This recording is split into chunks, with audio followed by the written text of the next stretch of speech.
안녕하십니까? 프롤로 의원의 정재욱입니다. 오늘은 무릎 통증이 정맥 고장 때문이다? 라는 주제로 한번 말씀을 드려볼까 합니다. 여러분이 나이별로 좀 다르겠지만 무릎이 아프면 제일 먼저 생각나는 거? 연골이 손상된 게 아닐까? 관절염은 아닐까?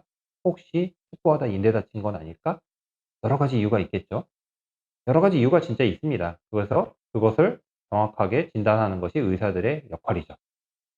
최근에는 무릎의 주변에 있는 혈관들이 역류가 생겨서 그런 걸로 인해 무릎 통증이 생긴다는 보고들이 많아지고 있고, 실제로 그런 거에 대한 연구를 많이 해본 결과 무릎 통증의 아주 중요한 이유 중에 하나가 하지정맥 부전 혹은 하지정맥류 때문이다라는 결과들이 도출되고 있습니다. 오늘은 그거에 대해서 한번 알아볼까 합니다. 하지정맥 환자들이 호소하는 다양한 증상은 단지 혈관이 튀어나왔어요 하고 오는 것이 아닙니다. 그런 환자는 대개 10명 중에 4명 밖에 없고요. 오히려 하지정맥이라고 진단받은 사람들은 저는 혈관이 튀어나오지 않았는데 하지정맥류인가요? 라는 얘기를 더 많이 합니다. 그리고 제가 다리가 아픈 게, 제가 무릎이 아픈 게, 제가 다리가 저린 게, 제가 다리가 시린 게 하지정맥 때문이었다고요? 라고 얘기하시는 분들이 많습니다. 물론 다 하지정맥 때문은 아니죠. 그러나 하지정맥도 아주 중요한 이유 중에 하나고요. 하지정맥이라고 진단받은 사람들이 진단받기 전에 호소했던 증상은 이렇습니다. 다리가 무겁습니다. 다리가 빵빵합니다. 다리가 저립니다. 다리에 쥐가 납니다. 뭔가 발이 뜨겁습니다. 오금이 아픕니다. 허리가 아픕니다. 감각이 떨어집니다. 뒤꿈치가 아파요. 무릎이 아파요. 또 있습니다. 무릎이 아픈 거는 정맥하고 상관없는 줄 알았는데 생각보다 많습니다. 물론 무릎 아픈 거에 이유는 많죠. 그래서 그것을 찾아내는 거는 저와 같이 통증을 보는 분들이 찾아내야 될 역할이 있겠죠.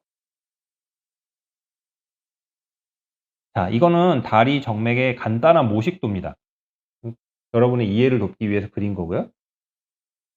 혈관은 크게 3개가 있다고 생각하시면 됩니다. 물론 더 있지만 주된 정맥이 하나가 있고요. 주된 정맥을 도와주는 보조 정맥이 2개가 있습니다. 그래서 앞에 하나가 있고요. 뒤에 하나가 있습니다.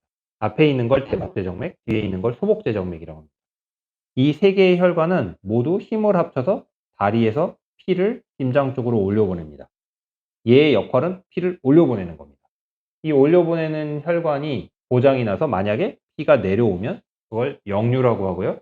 역류가 지속되면 하지정맥류가 됩니다. 혈관이 튀어나온 형태가 되는 거죠. 그래서 나는 다리가 튀어나오지 않았지만 뭔가 정맥에 이상이 생기면 혈관은 정상인 것 같은데 뭔가 증상은 생길 수 있죠. 그 중에 하나가 무릎 통증인 겁니다.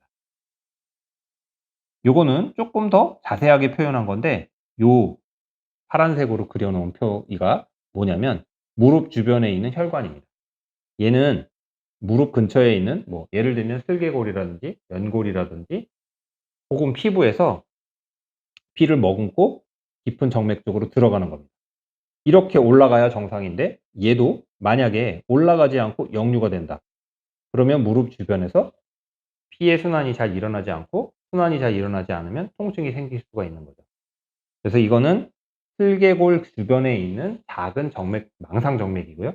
이런 정맥들의 역류가 무릎 통증의 한 원인이 될 수 있습니다. 생각보다 흔하고요.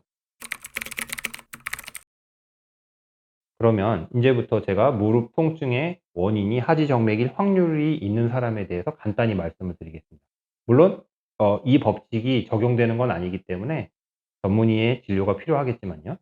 첫 번째, 무릎이 아픈데 나의 무릎 아픈 것이 걸을수록 좋아진다.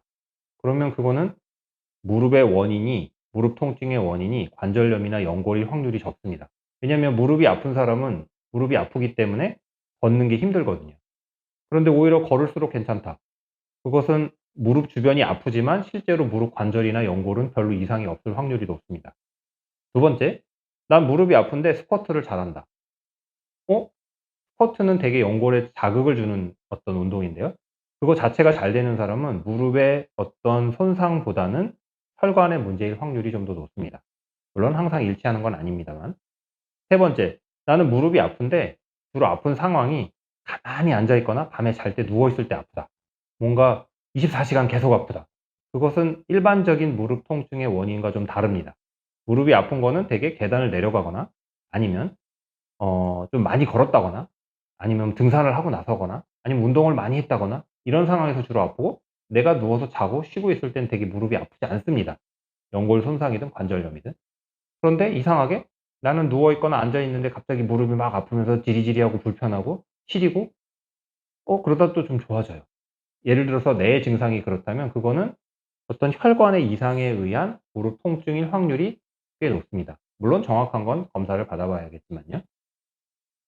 이 외에도 몇 가지가 더 있는데, 무릎이 아픈 것이 하지정맥의 어떤 흔한 증상인 쥐가남, 다리가 무거움 등과 같이 동반돼 있으면 하지정맥에 의한 무릎 통증일 확률이 좀 더 높습니다.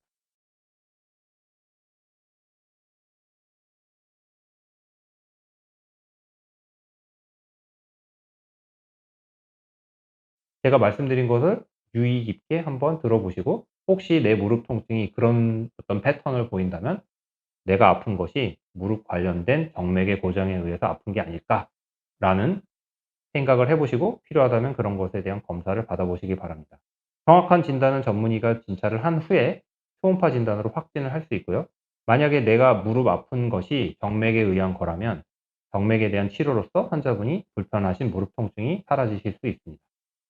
자, 오늘은 무릎 통증이 과연 정맥 때문인가 혹은 정맥 고장 때문인가 라는 주제에 대해서 말씀을 드렸습니다.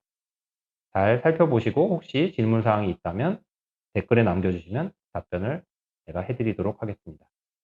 시청해 주셔서 감사합니다.